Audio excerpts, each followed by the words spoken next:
Salut à toutes et à toutes. Alors là je vais parler du preview de l'épisode 1038 de One Piece. Donc on a vu au 1037 qui allait avoir la confrontation entre Big Mom versus Kid et Trafalgar.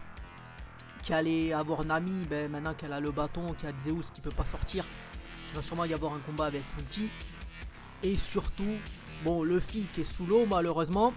Mais, et là c'est quelque part la rencontre, ou plutôt le combat qu'il va y avoir entre le père et la fille, Kaido versus Yamato. Et là on va analyser un peu le trailer de l'épisode 1038 pour pouvoir discuter plus en détail. Donc là on voit avec Jinbe et Franky que l'alliance elle est en mauvaise posture. Donc on se demande comment ils vont s'en sortir, tu vois. Mais là on voit que Nami, bon, elle a débloqué le pouvoir avec Zeus et tout ça, et elle fait un petit sourire. Et sûrement que ça va pouvoir battre, donc il va y avoir un combat encore, elle versus Ulti. Peut-être qu'elle va gagner cette fois parce qu'elle se fait marave à chaque fois. Donc après on voit Luffy qui est sous l'eau, mais comme il y a l'équipage de Trafalgar Law, on se dit qu'ils ont le sous-marin et qu'ils vont aller le sauver, tu vois. Donc là on voit Ulti et un peu une image avec Zeus, donc ouais, ça confirme bien ce que je disais, qu'il va y avoir le combat Nami versus Ulti, la troisième, ou je sais plus combien de fois ils se sont battus. Déjà il y a la fois où elle a fracassé le crâne de Usopp, et la fois où elle était, la fois vous savez où elle a dit, la fois où Ulti a dit à Nami, tu vas dire que c'est Kaido qui sera le roi de pirates et pas ton capitaine de merde là.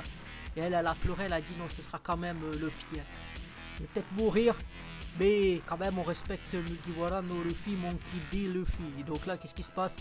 Ben voilà, va y avoir la revanche, et cette fois elle a le potentiel pour gagner quoi.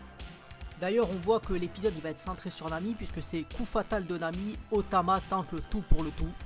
Donc voilà, petite analyse du trailer de l'épisode 1038 de One Piece. Donc voilà, ça va être un épisode exceptionnel. Là quand même l'épisode il était fluide. C'était pas des flashbacks ou des choses comme ça pour le 1037. Donc voilà, ça fait plaisir. Et on espère que ça va continuer comme ça. Parce que je sais qu'il y en a beaucoup qui sont dégoûtés de One Piece. Je l'ai eu en commentaire.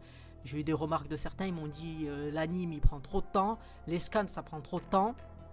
Peut-être que je ferai une vidéo détaillée sur l'historique de One Piece et tout ça, mais en tout cas, c'est sûr que ça prendra du temps, mais en tout cas, je peux comprendre qu'il y en ait qui soient dégoûtés. Parce qu'ils se disent ça avance trop lentement et ce genre de choses quoi. Et malheureusement, c'est comme ça, c'est Oda Sensei il est malade, donc ça c'est pour les scans. Et l'anime il essaye toujours d'avoir un modèle économique où il peut faire de plus en plus d'épisodes. Déjà on voit que quand il y a eu 6 semaines d'interruption entre mars et avril pour l'épisode 1014, je vous encourage à regarder ma chaîne pour ceux qui ne sont pas au courant. Et bien fatalement les gens ça les énerve. Donc après est-ce qu'ils vont arriver à un modèle à la SNK? Je ne sais pas. Mais en tout cas je ne pense pas, parce que le modèle économique de One Piece à l'heure actuelle c'est de faire le plus d'épisodes pour sortir le plus de coffrets et donc vendre, c'est sûr. Parce que si tu fais une pause, c'est comme pour YouTube ou comme quand tu fais des vidéos, si tu fais une grande pause, ça marche pas trop quoi, l'argent il part.